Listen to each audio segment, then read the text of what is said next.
If we ever become one, we will become dangerous.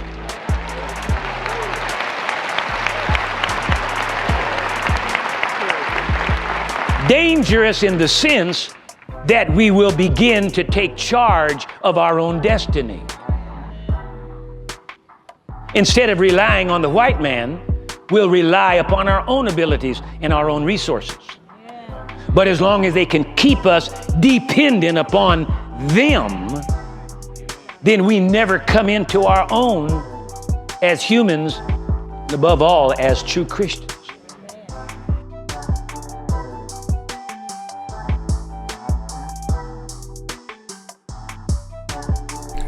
What if one of the most influential documents in Black America was never actually written? For decades, people have debated the Willie Lynch Letter. Some say it's a historical blueprint for controlling Black people. Others say it's a complete hoax. But what if we're asking the wrong question? What if the real question isn't whether the letter is real? What if the real question is why so many people believe it could be?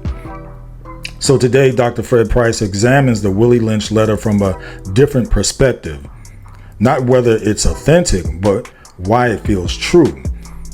And by the end of this message, you may discover that the power of the letter isn't found in its origin.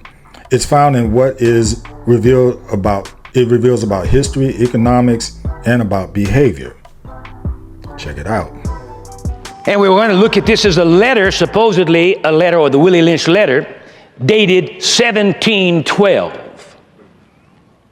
I quote, "Gentlemen, I greet you here on the banks of the James River in the year of our Lord with slaves. Your invitation reached me on my modest plantation in the West Indies, where I have experimented with some of the newest and still the oldest methods of control of slaves. Ancient Rome would envy us if my program were implemented.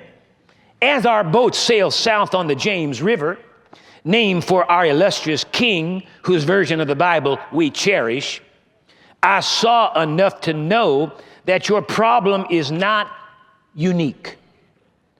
Rome used cords of wood as crosses for standing human bodies along its highways in great numbers.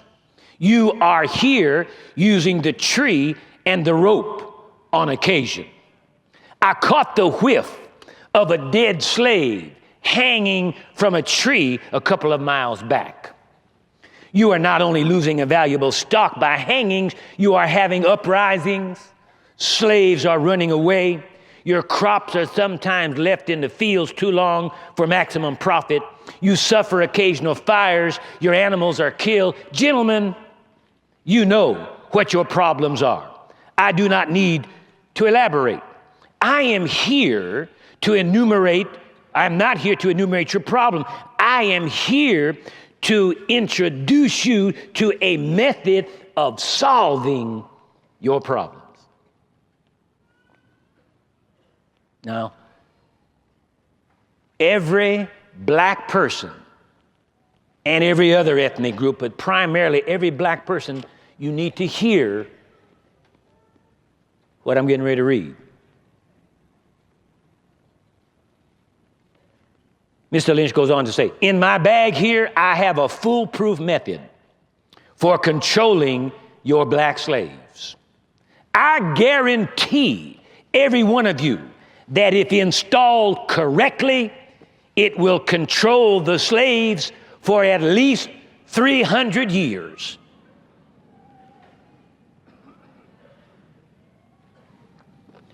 My method is simple. Any member of your family or your overseer can use it. I have outlined a number of differences among the slaves, and I take these differences and make them bigger. I use fear, distrust, envy for control purposes. These methods have worked on my modest plantation in the West Indies, and it will work throughout the South. Take this simple list of differences and think about them. On top of my list is age. but it is there only because it starts with an A. The second is color or shade. There is intelligence, size, sex, size of plantation, attitude of owners, whether the slave lives in the valley, on the hill, east, west, north, south, have fine hair, coarse hair, or is tall or short. Now you have a list of differences. I shall give you an outline of action, but before that, I shall assure you that distrust is stronger than trust. You Gucci gang, you Gucci! You Gucci gang! Oh! Nigga, they not attacking us!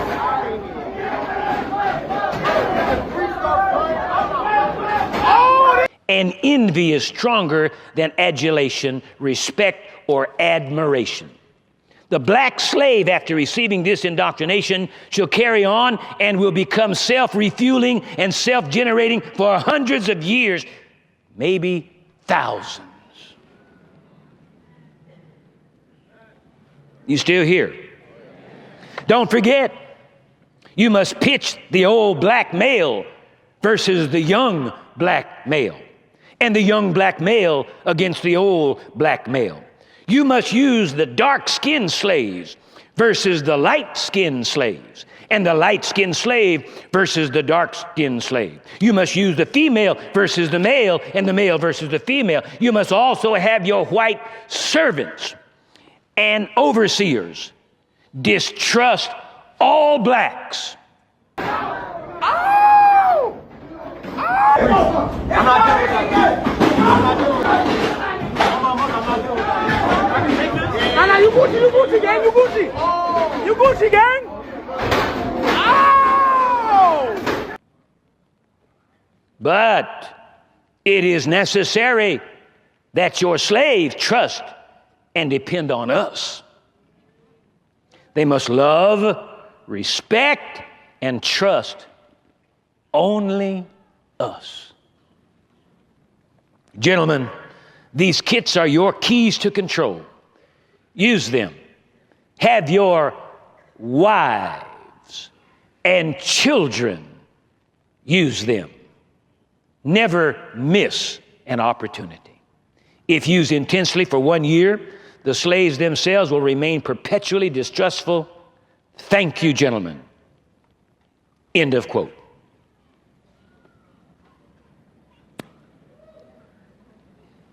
Now here, listen to this.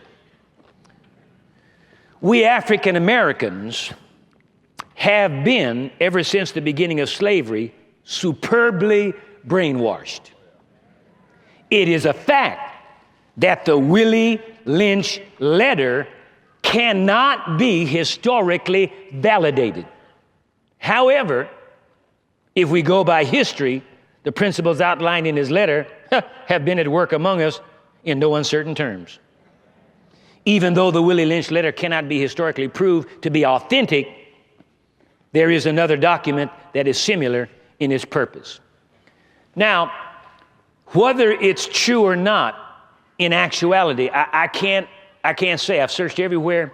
There is no actual historical validation for the authenticity of the Willie Lynch Letter. But whether the letter is authentic or not, everything in that turkey is in operation and has been for the last 400 years.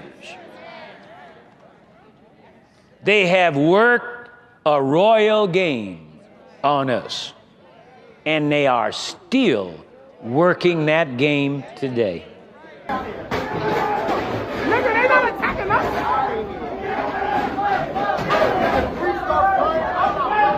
Oh, they killing him. Oh! Oh!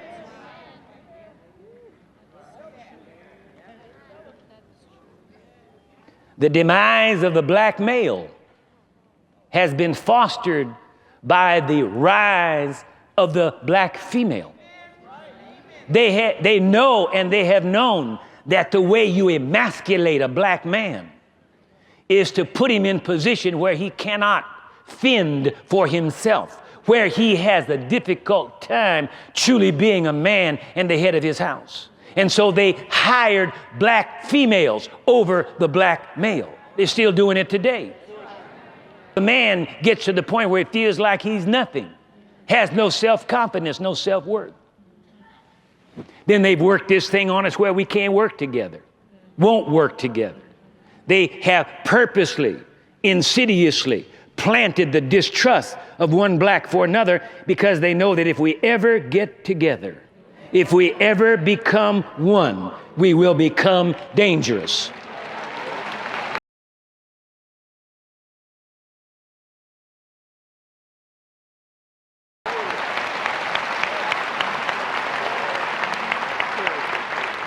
Dangerous in the sense that we will begin to take charge of our own destiny. Instead of relying on the white man, we'll rely upon our own abilities and our own resources.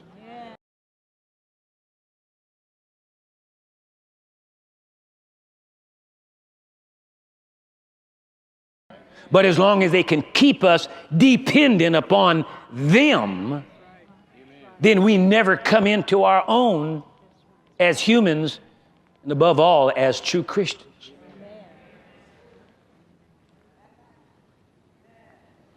They started that game years ago.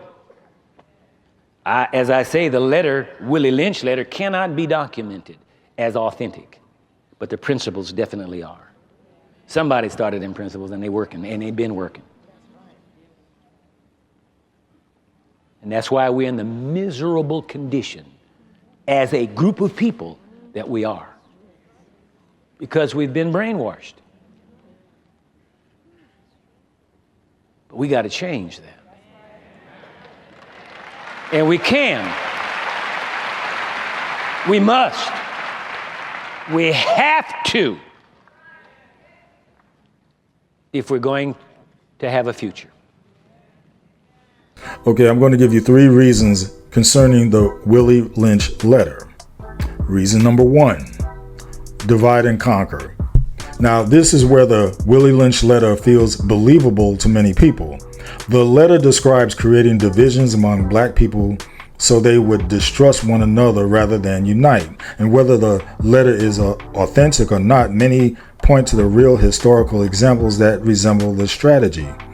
Now, the examples often discussed included light skin versus dark skin, house slave versus field slave, young versus old, male versus female, skilled labor versus unskilled labor, educated versus uneducated, free blacks versus enslaved blacks. Many historians have documented that enslaved people were not all treated identically, and different roles, privileges, and responsibilities often existed within the system. And what makes the letter feel true is that many of these divisions are still discussed today, like colorism, which remains a topic. Class divisions remain a topic. Gender conflict remains a topic. So whether Willie Lynch wrote it or not, somebody understood that divided people are easier to control than united people. Point number 2, the wealth gap makes it feel possible. And this is where many people move beyond race and begin looking at economics. And they ask, if slavery ended more than 150 years ago, why are wealth disparities still so significant?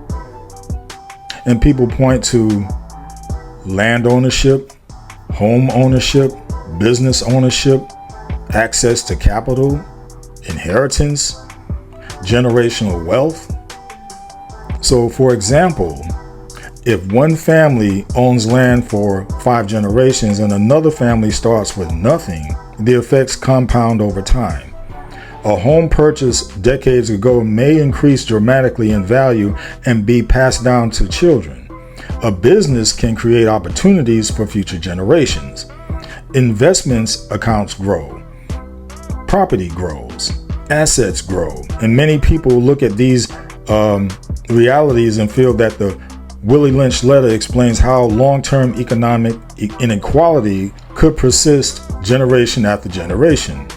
The letter feels believable because people see present day outcomes and they wonder, was there a larger system designed to keep certain groups behind economically?